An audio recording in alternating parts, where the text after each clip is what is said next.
Assalamualaikum dear students, I am here with a new video of second year chemistry chapter number 9 aromatic hydrocarbons. Students, last video में हमने देखा था electrophilic substitution reactions का general mechanism. आज हम उसी mechanism से रिलेटेड कुछ एग्जांपल्स देखेंगे. First example is halogenation.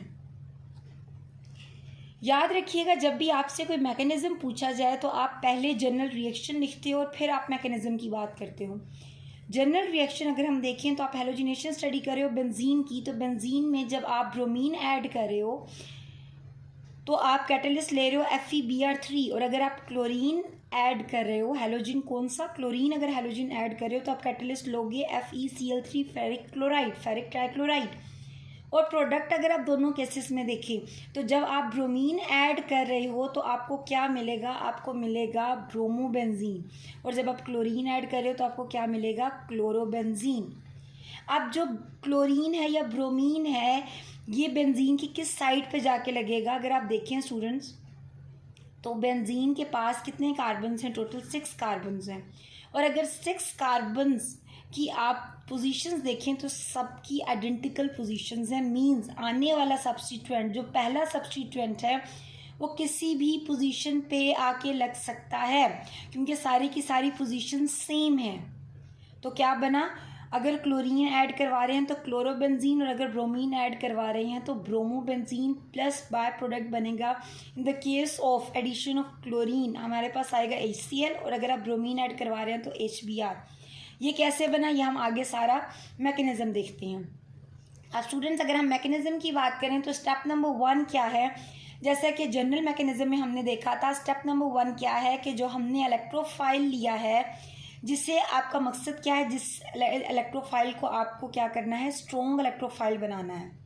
ऐसे ही है ना, जो इलेक्ट्रोफाइल आप ले रहे हो उसको आपने स्ट्रॉन्ग बनाना है ताकि बेंजीन का अटैक हो सके उस पर. बिकॉज हम लास्ट वीडियो में स्टडी कर चुके हैं कि बेंजीन इज़ हाईली स्टेबल. अगर अटैक करवाना है, बेंजीन पे कोई सब्स्टिट्यूएंट लगवाना है, तो हमें स्ट्रॉन्ग इलेक्ट्रोफाइल की ज़रूरत है. तो हमें इलेक्ट्रोफाइल को स्ट्रॉन्ग करना है. कैसे होगा, आप जो अपना रिएजेंट आपने लिया उसका आप रिएक्शन करवा रहे हो कैटलिस्ट के साथ, राइट. देखिए स्टेप नंबर 1 में आपने क्या करवाया, X2 मीन्स कोई भी आपने ले लिया हैलोजन, लाइक Cl2 लिया, प्लस X2 हैलोजन का आप रिएक्शन किसके साथ करवा रहे हो, कैटलिस्ट के साथ, दैट इज FeX3. मीन्स अगर आप क्लोरीन ले रहे हो हैलोजन तो आप कैटलिस्ट क्या ले रहे हो, FeCl3.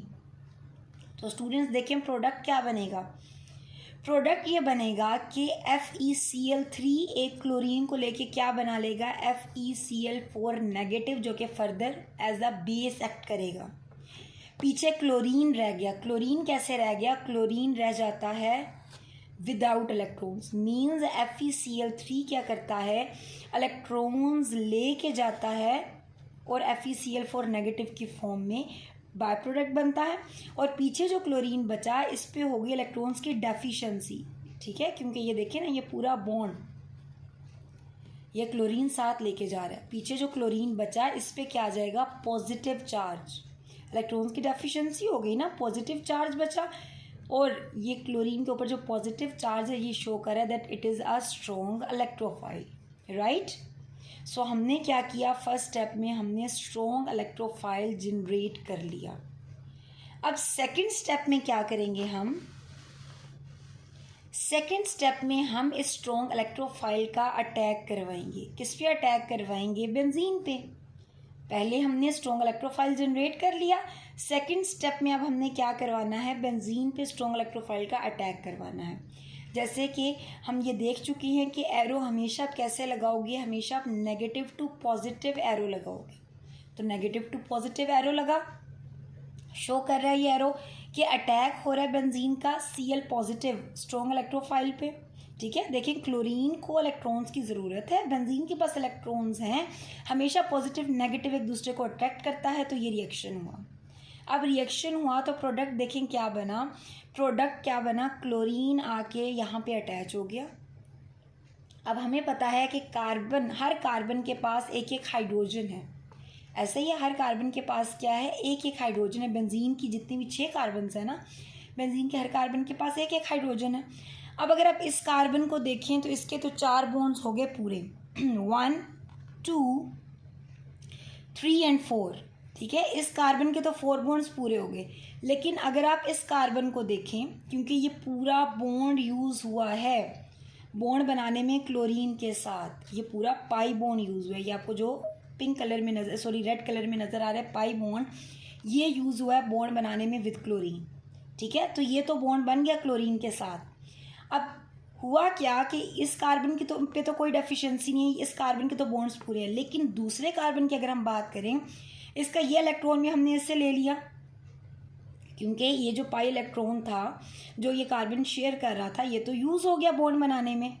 पीछे इसके पास कितने बॉन्ड्स बचे? कार्बन, ये जो यहाँ पे कार्बन है 1 2, तीसरा हाइड्रोजन, तो कार्बन कितने बॉन्ड बना रहा है? 3 बॉन्ड बना रहा है। जब भी कार्बन 3 बॉन्ड्स बना रहा है, मतलब केस पे चार्ज क्या आया? Positive, right.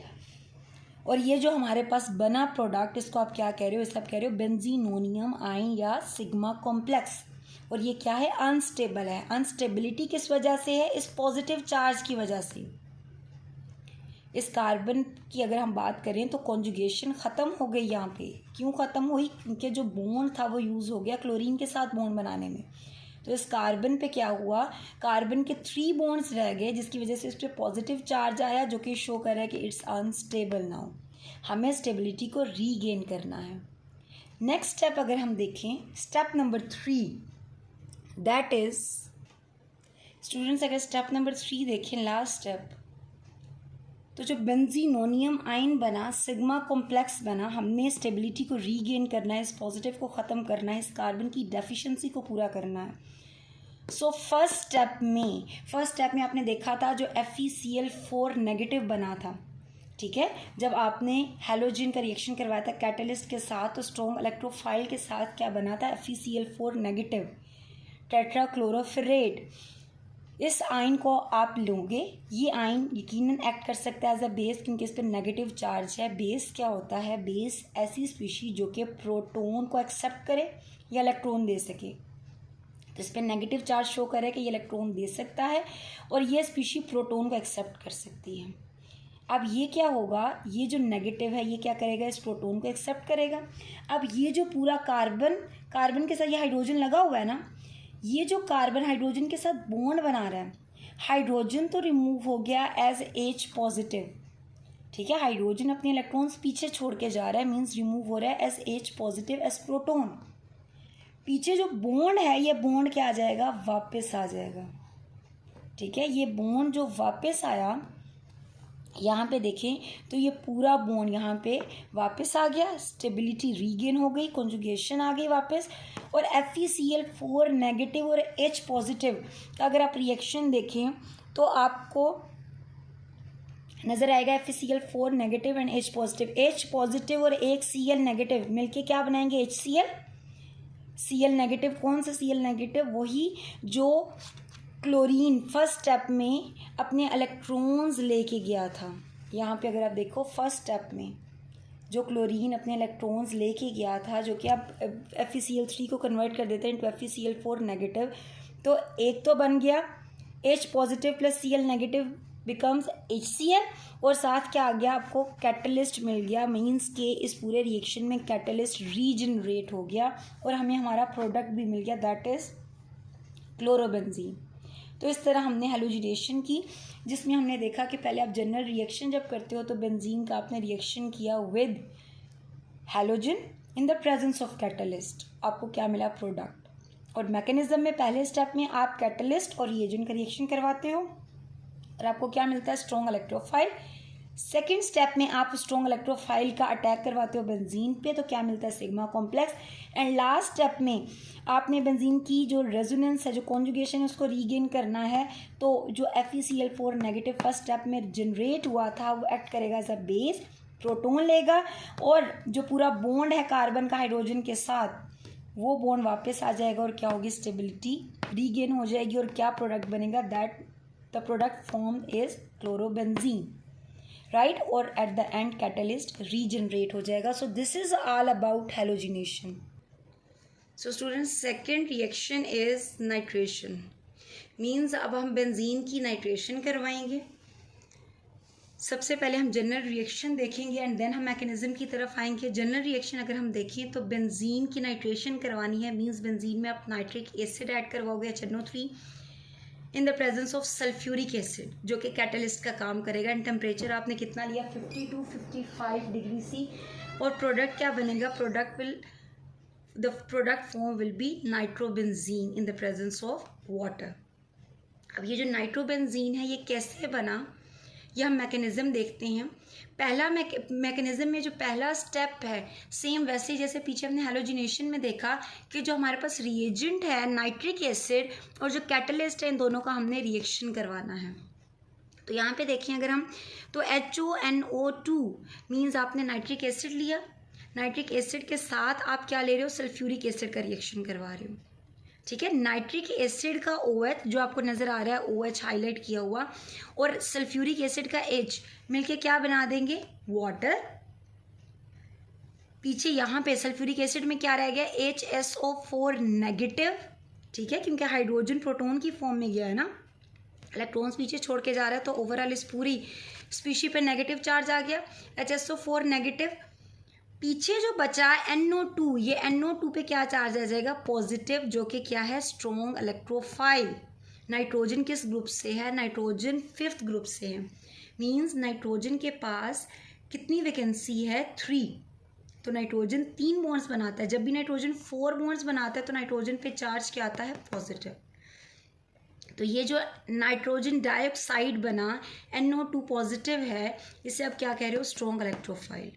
यहाँ पे मज़ीद ये नाइट्रिक एसिड को मज़ीद मैंने एक्सप्लेन भी किया है कि अगर आप देखें नाइट्रिक एसिड का स्ट्रक्चर, तो O के ऊपर जो नेगेटिव चार्ज है ये वापस जाएगा और OH यहाँ से निकल जाएगा, मींस नाइट्रिक एसिड से OH रिमूव हो रहा है। ऐसे ही वो OH नेगेटिव H पॉजिटिव को लेके वाटर बना रहा है, बाकी HSO4 हाइड्रोजन सल्फेट आइन बाय प्रोडक्ट बन रहा है, और पीछे क्या बचा, NO2 पॉजिटिव, जो कि स्ट्रॉन्ग इलेक्ट्रोफाइल है। राइट स्टूडेंट्स, तो पहले स्टेप में हमने स्ट्रॉन्ग इलेक्ट्रोफाइल जनरेट कर लिया।